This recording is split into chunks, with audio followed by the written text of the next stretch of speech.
Hello, this is Scuba for Life with a review of the SEIKO Sawtooth. I have gone through a watch journey, and I'm happy to say that I finally found the SEIKO Sawtooth. Um, it has taken me 4 SEIKO divers to realize that this is the watch that I wanted. If you look at what my previous review, I reviewed I want to say CC0017 or SSC017, the Seiko chronograph divers, and I thought that that was going to be the watch for me, but it turned out that it had too much on it. You ask any dive purist, and they'll tell you that you can't have chronograph, or you don't want to have chronograph on the dial because there's too much going on. And a diver is all about the simplicity, but more so the functionality. So this watch here has the very easy to read display. In forums, you'll read that this watch has the best lume pretty much of any Seiko. There's people actually that compare this up against a monster with the best lume, and people that own both will say that this one actually has the most. So there you go. You know, they definitely pile it on here. The watch is a little bigger than what I was expecting. I was expecting around a 42 millimeter. I have to go double check the specs again to see, because that will tell you the story. But this is in line with like the turtle watches of the 70s, 80s. It has that really kind of wide body to it. I prefer to have it a little smaller, but I'll get used to it. What's cool is that it actually is thin enough on the sides to merit the width. If you have the Ecozilla, it's really wide, and it's like 18 millimeters tall also, so that sucker really sticks out.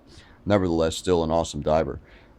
This one, I like that it has the 5 minutes on the bezel that go marking that time, kind of like the Luminox watches. Gives it a unique look because most Seikos don't have that. And it's quartz. I'd rather have that than automatic, so I can, if just in case, if I'm not wearing it, I don't have to worry about I don't have to worry about having to wind it up. Pretty cool grip there on the crown. You turn around and it has the typical Seiko tsunami wave. Something very interesting. This watch, you'll ask some people and they'll think that it's out of production, but when you look right there, you see that the battery replacement guideline starts at 15 and goes all the way to 24. So this watch, it looks still to be in production. There's a guy on eBay, if you check the ended listings, that can supply these. So if you ask him, he'll be able to get you one. Um, Everything else is pretty cool. I think I'm gonna leave the band right now. I like rubber bands more. It's not really cool, as cool looking a band as the other ones with the wave on it, but it still serves the function of stretching, I guess, if you have it over a wetsuit, stuff like that. I'll turn the bezel real quick. It has a really fine bezel, the same way as the Monster.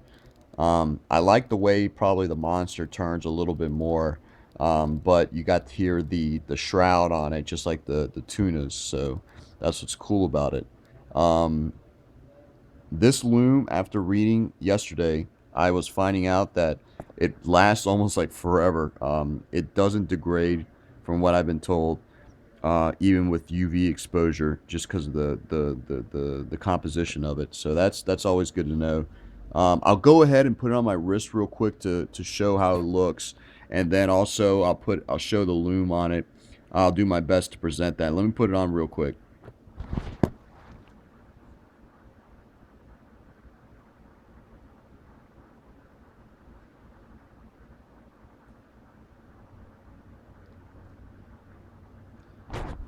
So yeah, one of the cool things is that you have a stainless steel brushed finish. It's not any chrome plating, and I'd rather have that because, again, this is all about tool and functionality.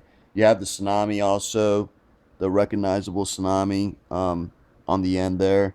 Sorry for not showing 100%, but I'll go ahead and wrap this up. I'll put it up under the loom here as much as I can show. And overall, yeah, if you are looking for a good overall diver, specifically a Seiko, you can't go wrong with this one. You have the screws there also. It is a hex for that, an Allen wrench screw that you can use to take apart the shroud there.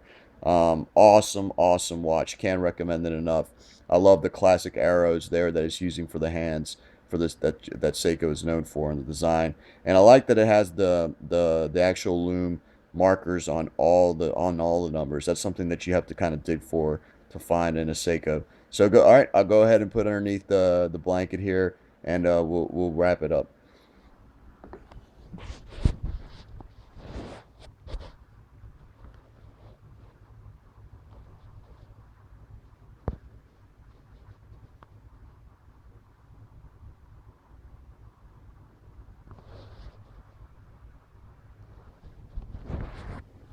All right, so that didn't turn out like I wanted, so I'll go ahead and just post a photo of the loom, and so you can see that part.